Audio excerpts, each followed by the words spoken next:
Hello everyone, आज हमने आपके साथ विंटर स्पेशल एक एग करी रेसिपी शेयर करने वाली हूँ। और आज हमने आपके लिए dark egg curry recipe share करने वाली हूँ।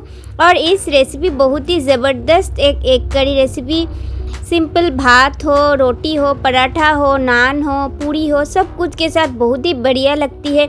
आप चाहे तो पुलाव, फ्राइड राइस के साथ भी इसको ट्राई करके देख सकते हैं। तो रेसिपी शेयर करने से पहले एक छोटी सी रिक्वेस्ट है, अगर मेरी रेसिपी आपको पूरी वीडियो देखने के बाद पसंद आएगा तो प्लीज़ मेरे चैनल को सब्सक्राइब कीजिए और वीडियो पे एक लाइक कर दीजिए। तो देख लीजिए, हमने इस जगह पे 8 डार्क एग लिया है और 2 पोल्ट्री एग लिया है। आप चाहे तो पूरी तरह डार्क एग के साथ यानी पूरी तरह पोल्ट्री एग के साथ भी रेसिपी को कर सकते हैं। अंडा के साथ साथ हमने इस जगह पे 2 बड़े साइज़ की प्याज को पतला पतला स्लाइसेस करके कट कर रखा था। 2 मीडियम साइज़ की आलू को हमने बड़े बड़े क्यूब पीसेस पे कट कर रखा था। उसके साथ साथ कुछ ताज़ा धनिया पत्ता को चॉप करके रखा था। 5-6 हरी मिर्च को चॉप करके रखा था और 2 मीडियम साइज़ की टोमेटो को भी हमने क्यूब पीसेस पे कट कर रखा था। अब हमने गैस ओवन को ऑन कर रही हूँ। गैस ओवन को ऑन करके हमने उस अंडे वाला बर्तन को गैस ओवन पर चढ़ाएंगे और बर्तन में हमने ज़रूरत अनुसार पानी भी ऐड कर देंगे, क्योंकि अंडा को अच्छी तरह से बॉयल करना होगा। और गैस की फ्लेम को मीडियम टू हाई पे रखकर हमने अंडा को अच्छी तरह से बॉयल कर लेंगे। तो बर्तन पे हमने ज़रूरत अनुसार पानी इस्तेमाल किया है। पानी इस्तेमाल करने के साथ साथ हमने इसमें 2 से 3 चम्मच की करीब ऑयल इस्तेमाल कर रही हूँ। और कोई भी ऑयल इस जगह पे आप इस्तेमाल कर सकते हैं। और ऑयल देने के साथ साथ हमने इसमें 1 टेबलस्पून के करीब नमक भी इस्तेमाल कर रही हूँ। इस दोनों चीज़ देने की वजह से अंडा को छिलका बहुत ही आसानी से अंडा से अलग हो जाएगा। तो 10 से 12 मिनट तक हमने हाई फ्लेम पर अंडा को अच्छी तरह से बॉयल किया है। गैस फ्लेम को बंद करके उस गर्म पानी को हटाकर ठंडा पानी लेकर इसको अच्छी तरह से धोकर भी लिया है। और एक अंडा भी लिया है, इसको छिलका को हटाकर आपको दिखा भी रही हो कितना आसानी से अंडा से छिलका अलग हो रहा है, देख लीजिए। और इसको इस तरीक़ा में हमने एक एक करके छिलका अलग करके एक प्लेट के ऊपर रख देंगे। और आपको इस जगह पे एक बात भी कह दूँगी कि इस जगह पे दोनों अंडा है, पोल्ट्री अंडा, उसको हमने आइडेंटिफिकेशन के लिए थोड़ा सा चील लगाऊंगी। इसमें क्या होगा, खाने की टाइम पर इस दोनों अंडा बहुत ही आसानी से आइडेंटिफाई हो जाएगा। तो देख लीजिए, हमने उस दोनों पोल्ट्री अंडा को अच्छी तरह से चील लगा रही हूँ। और इस तरीक़ा में सब अंडा को हमने रेडी करके एक साइड पे रख देंगे। और अब इस रेसिपी के लिए दूसरी जो स्टेप है और फाइनल स्टेप है उसको करूँगी। इसीलिए देख लीजिए, अब हमने गैस ओवन पर जा रही हूँ और गैस ओवन को ऑन करके एक कढ़ाई भी चढ़ाएंगे। और रेसिपी पूरी तरह होगा मस्टर्ड ऑयल के साथ, क्योंकि इस अंडा करी रेसिपी मस्टर्ड ऑयल में बहुत ही बढ़िया बनती है। कढ़ाई को हमने अच्छी तरह से गर्म किया है। कढ़ाई में अब हमने ज़रूरत अनुसार मस्टर्ड ऑयल इस्तेमाल कर रही हूँ। हमने इस जगह पे 60 ml की करीब मस्टर्ड ऑयल इस्तेमाल किया है। ऑयल पे हमने 1 टेबलस्पून की करीब नमक इस्तेमाल कर रही हूँ और 1 टेबलस्पून की करीब हल्दी पाउडर भी इस्तेमाल कर रही हूँ। इस दोनों चीज़ों को हमने ऑयल के साथ अच्छी तरह से मिला दिया है। अब हमने अंडे को एक एक करके दे रही हूँ। अंडे को थोड़ा सा फ्राई करके रेसिपी को करने में बहुत ही बढ़िया बनती है। और गैस की फ्लेम है लो टू मीडियम फ्लेम पर हमने इसको 1 मिनट तक फ्राई कर लेंगे। तो इस तरीके में नमक और हल्दी पाउडर को ऑयल के ऊपर डालने में अंडा नहीं फूटता है। तो देख लीजिए, हमने लो फ्लेम पर इसको फ्राई किया है। इसको हमने एक एक करके कढ़ाई से हटा रही हूँ। और इस तरीक़ा में जो बचे हुए बॉयल्ड हुआ अंडा है उसको भी एक एक करके फ्राई कर लेंगे। तो देख लीजिए, हमने इसको एक एक करके फिर भी कढ़ाई में दे रही हूँ। और गैस की फ्लेम है लो टू मीडियम फ्लेम पर हमने इसको फ्राई कर लेंगे। तो इस तरीक़ा में सब अंडा एक एक करके फ्राई कर लेने के बाद हमने इसकी कढ़ी की प्रोसेस पे जाऊँगी।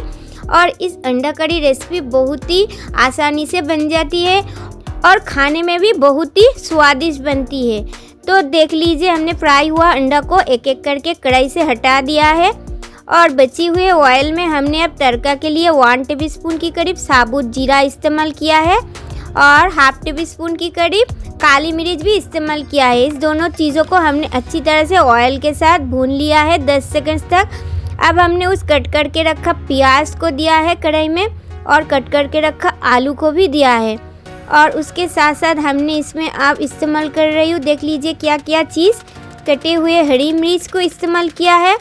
और इसके साथ साथ अब हमने इसको 2 से 3 मिनट तक मीडियम फ्लेम पर मिक्स कर लेंगे। इस तरीक़ा में इसको मीडियम टू हाई फ्लेम पर 2 से 3 मिनट तक भून लेने के बाद हमने इसमें कुछ कुछ चीज़ को एक एक करके ऐड कर देंगे। तो देख लीजिए 2 से 3 मिनट हमने आलू प्याज को भून लिया है। अब हमने इसमें स्वाद अनुसार 1 टेबलस्पून के करीब नमक और कलर के लिए हल्दी पाउडर 1 टेबलस्पून के करीब इस्तेमाल किया है। और नमक की क्वांटिटी को समझकर डालना होगा, क्योंकि पहले ऑयल पे नमक को डाला था अंडा फ्राई करने की टाइम पर। नमक हल्दी पाउडर को आलू प्याज के साथ अच्छी तरह से मिक्स करने के बाद हमने इसमें 1/2 टेबलस्पून के करीब अदरक की पेस्ट और 2 टेबलस्पून भर के लहसुन की पेस्ट भी इस्तेमाल किया है। फिर हमने सब कुछ को देख लीजिए 3 से 4 मिनट तक अच्छी तरह से भून लिया है। और गैस की फ्लेम था मीडियम टू हाई पे। सब कुछ नीचे से जल नहीं जाएगा, इसीलिए हमने थोड़ा सा पानी ऐड करके सब मसाला को इस्तेमाल कर रही हूँ। जीरा पाउडर 1 टेबलस्पून की करीब, धनिया पाउडर 1.5 टेबलस्पून की करीब, कलर के लिए Kashmiri red chilli powder 1.5 tablespoon की करीब इस्तेमाल किया है। सब कुछ को हमने अब अच्छी तरह से भून रही हूँ, देख लीजिए गैस की फ्लेम है मीडियम टू हाई पे। मीडियम टू हाई फ्लेम पर हमने इसको और 4 से 5 मिनट तक भून लिया है।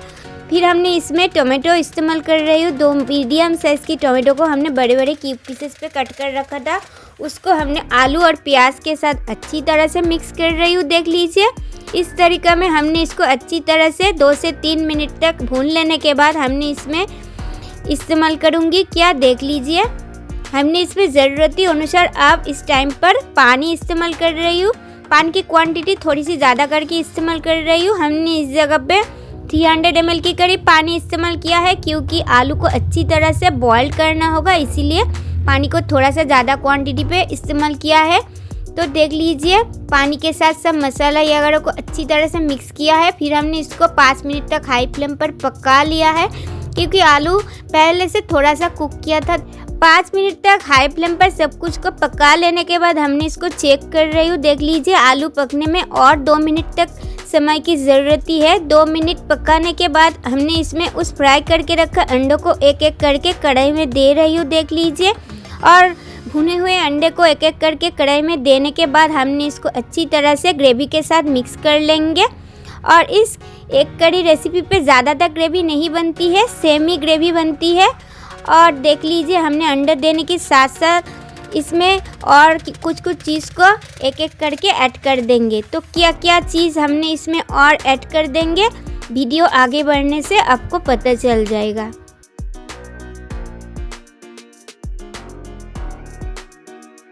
पहले हमने इसमें 1 टेबलस्पून के करीब गरम मसाला पाउडर इस्तेमाल कर रही हूँ और 1/2 टीस्पून के करीब चिकन करी मसाला इस्तेमाल कर रही हूँ। गरम मसाला पाउडर और चिकन करी मसाला को हमने अच्छी तरह से अंडा करी के साथ मिक्स किया है। और इस दोनों चीज़ों को अच्छी तरह से मिक्स करने के साथ साथ हमने इसमें आप ताज़ा हरा धनिया को चॉप करके रखा था उसको भी ऐड किया है। धनिया पत्ता देने के बाद हमने इसको 1 मिनट तक पका लिया है। फिर गैस फ्लेम को बंद करके हमने इसमें और एक चीज़ इस्तेमाल कर रही हूँ, हमने इसमें घी इस्तेमाल करूँगी। और घी देने में विंटर स्पेशल इस डार्क अंडा करी रेसिपी बहुत ही बढ़िया बनती है। तो देख लीजिए हमने इस जगह पे 1.5 टेबलस्पून के करीब घी इस्तेमाल कर रही हूँ। आप चाहे तो घी को स्किप करके भी रेसिपी को कर सकते हैं। तो इस प्रोसेस पे अंडा करी रेसिपी को एक बार ट्राई करके देख लीजिए। कोई भी अंडा करी रेसिपी आपको बहुत ही बढ़िया लगेगी। तो आज की रेसिपी आपको कैसी लगा प्लीज़ कमेंट करके बताइए। आज की वीडियो हमने यहाँ पे एंड कर रही हूँ। अगले दिन पर भी कोई नया रेसिपी लेकर आपके साथ फिर मिलूंगी। तब तक के लिए बाय बाय, टेक केयर।